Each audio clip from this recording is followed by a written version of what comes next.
Okay, so I just finished reading Women and Beauty by Sophia Loren. If you can think of a woman who is more charming, eloquent, gracious, witty, a public figure than Sophia Loren, drop her name in the comments because I don't believe you. I came across Sophia Loren just randomly on YouTube. She's an Italian actress who is very famous. She started working in the 50s, I believe. She grew up in Italy during World War II in poverty and in war, and had a very difficult upbringing, but her mother took her to Rome when she was 15 and said, "You're going to be a famous actress," and that's exactly what she became. And I've never actually seen one of her movies, but I've watched hours upon hours upon hours of her interviews. I really like the Dick Cavett Show and Johnny Carson, and so I watch a lot of those on YouTube. I stumbled into a video of hers and I just was down the rabbit hole because I was so impressed that this woman who is so beautiful had no vanity whatsoever, and in fact she was very graceful about her looks and also about aging. She's 91 years old now, so I can go and watch videos of her talking at all different stages in her life, and I think she's handled herself very well from the start and all the way through. And so she wrote this book, which is called Women and Beauty, which might make you think that it's going to be vain and that it's just going to be about the way that you look and how to look better. And that's not what it is at all. She does talk somewhat, very briefly, about things like skincare routines, makeup routines, stuff like that. But really what she talks more about is our mentality towards beauty. And she talks about the importance of appreciating ourselves for the way that we are, while also knowing that there's no shame in working on ourselves and having the respect for our bodies to treat it with care. One story specifically that I've heard her tell many times and that she does talk about in this book is that when she first started out in her film career, the man who eventually ended up becoming her husband, a producer, told her that she needed to shorten her nose. Her nose was too long. This is what she looks like. He said, "Your nose is too long. You're not photogenic like that. And so you need to get a nose job and fix it." And she said, "I am not going to get a nose job. I'll go back to my hometown and I will live a very happy life as a teacher. If it's true what you say that I'm not photogenic with my natural nose."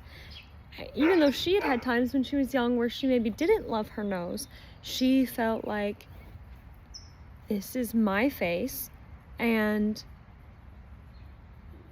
I'm gonna embrace it for what it is, and I'm not gonna change it just to be in fashion with what people want to see right now. And she then gives us the insight that as time goes on and fashions change, the type of nose that was popular then also changed. And just like with her nose, there could be any things about your physical appearance that maybe aren't in style at a certain time, but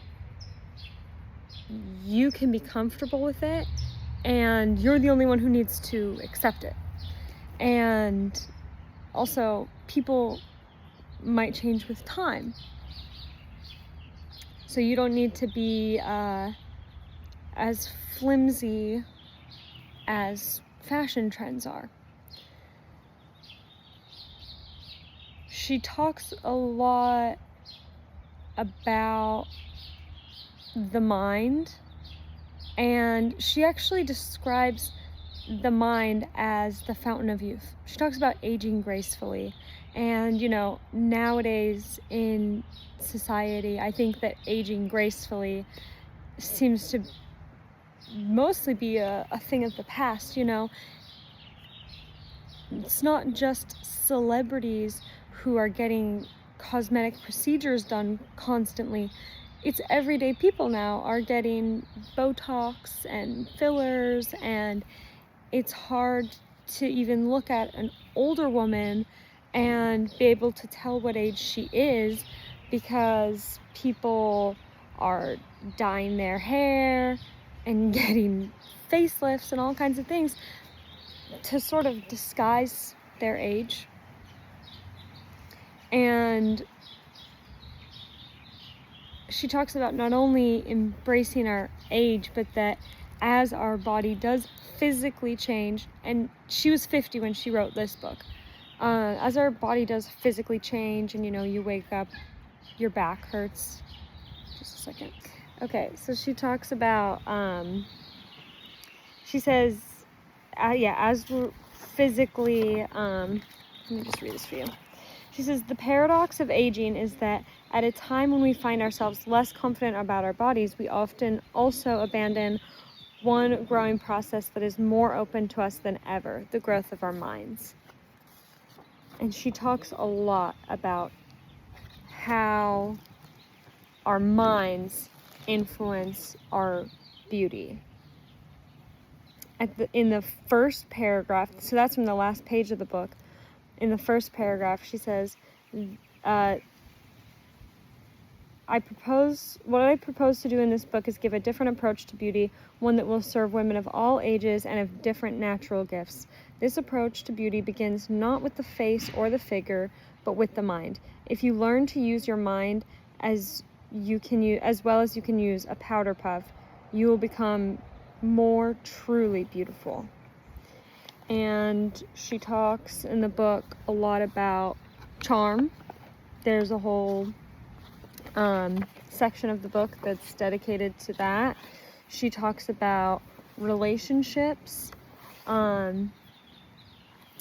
with men. She talks about health, diet, and exercise, and the importance of taking care of ourselves. With men, she kind of talks about having a lot of patience and things that people worry about nowadays. She talks about things that people find issue in their relationships nowadays that did not used to be issues in the past, and she talks about why. And she talks about the importance of kindness. And she talks about motherhood. She's somebody who struggled to become a mother. She had 3 miscarriages, and in order to not miscarry her other pregnancies, she spent 8 months in bed both times. And she did that because she felt like having her children was more important to her than anything. So, anyways, there's a lot that I could say about the book, but to be honest, what I would really like to do is just read it to you in its entirety, because it's difficult to summarize something that somebody already put so eloquently. Half of this book is highlighted. I don't think that this is the last time that I'll read it. I think that teenage girls should read it. I think that you should read it when you're a teenager. Maybe 13 should be the first time that you read it, and then you should read it every 10 years for the rest of your life. It's very good, very smart, and I enjoyed it a lot. Do I recommend it? Yes. I mean, if you're a man, maybe it's not your thing. It is specifically geared towards women. If you're a woman, read it. Read it. And tell me in the comments if you loved it. Tell me what you love about Sophia Loren, if you are aware of her, or maybe this is the first time that you've heard of her. She's so great. She's so smart. I think she's, you know, there's certain public figures who are worth making a case study of. For me, I would say that is Terry Irwin, Steve Irwin, Dolly Parton, Sophia Loren. So anyways, let me know if you liked it, or if you're going to read it, and I hope you guys are having a good day.